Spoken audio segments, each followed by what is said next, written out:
Тэртээ 1924 оны 11 дугаар сарын 26-ны өдөр бүгд найрамдах засгаа тунхаглаж анх дугаар үндсэн хуулиа баталснаар Монгол улсын тусгаар тогтнолын хамгийн анхны хууль зүйн баталгаа бий болжээ. Ингэснээр бид хаан засгийг халж ард түмний эрх мэдлийг баталгаажуулсан билээ.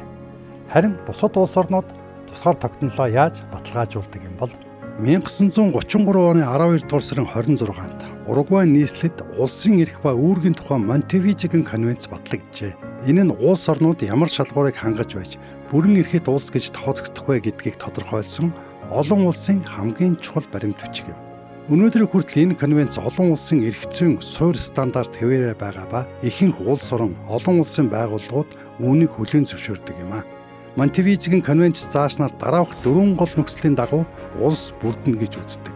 Нэгт байнгын хүн амтай байх, хоёрт тодорхой нутаг дэвсгэртэй байх, гуравт өөрийн төр засагтай байх, дөрөвт бусад улстай биедан харилцах чадвартай байх гэж заажээ. Монгол улс эхний 3 шалгуурыг асуудалгүй хангаж байсан учраас 1946 онд бүгд найрамдах Монгол ард улсын тусгаар тогтнолыг Хятад болон Зөвлөлт Холбоот улс албан ёсоор хүлээн зөвшөөрсөн байдаг. Дараа нь 1961 онд Нэгдсэн үндэсний байгууллагын бүрэн эрхт гишүүн болсноор тусгаар тогтнол маань олон улсын түвшинд бүрэн баталгаажсан түүхтэй. Харин дөрөв дэх нөхцөл буюу бусад улстай бие дааж харилцаанд орох чадвартай байх гэсэн заалтын дагуу бид үнэхээр бусад улстай бие даан харилцаж байсан үгүй юу гэдэг ихэд эргэлзээтэй явж иржээ. Хэдийгээр тусгаар улс байгаад өөрийн төр засагтай байсан ч улс төрийн дээд шийдвэр гаргах эрх Зөвлөлт Холбоот улсын хяналтанд байв. Жишээ нь удирдагчаа сонгох тал дээр гэхэд төрийн тэргүүнийг томилох, солих шийдвэр дотооддоо явагддаг байсан.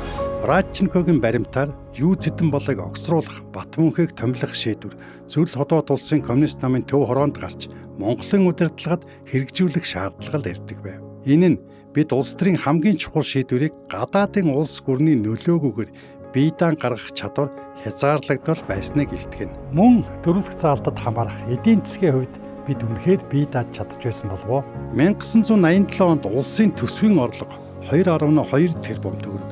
Зарлага нь 219 тэрбум төгрөг байсан ч энэ тэнцвэрийг бодитоор авч явуулахын тулд жил бүр зөвлөлтөөс 500-аас 700 сая ам долларын татаас болон зээл авч байж. Энэ хэмжээний тусламж нь тухайн үеийн дотоодын нийт бүтээгдэхүүний 30-аас 40%-ийг эзэлдэг байсан тул Монгол улсын эдийн засаг бие даасан бодлого явуулах ямар ч боломжгүй Зөвлөлт Холбоот улсын санхүүгийн бүрэн хараат байдалд байсан гэдгийг тод харуулдаг. Монголын хамгийн том орлого олох чадвартай үйлдвэрийн нэг болох Эрдэнэтийн засгийн баяжмал ихэнх үедээ чөлөөт валютаар бос зохиомол шилжих рублээр Зөвлөлт Холбоот улсад нийлүүлэгддэг байв. Борлуулалтын орлого нь шууд Монголын төсөвд төвлөрөхгүй, харин Зөвлөлт Холбоот улсын хяналттай дансанд орж Монголын өрийг төлөхөд шууд суудагддаг байсан тул үндэсний баялгаа дэлхийн зах зээлийн бодит үнээр борлуулах, улсын орлогоо бие даан захиран зарцуулах бүрэн эрхгүй байсан нь Монголын эдийн засгийг бие даасан бодлого явуулахад шууд саад болж байв. Батлан хамгаалах салбар бол альва улсын тусгаар тогтвол бүрэн эрхэт байдлыг хамгаалах, аюулгүй байдлыг хангах зорилготой улс төр эдийн засгийн нэгдсэн арга хэмжээ байдаг.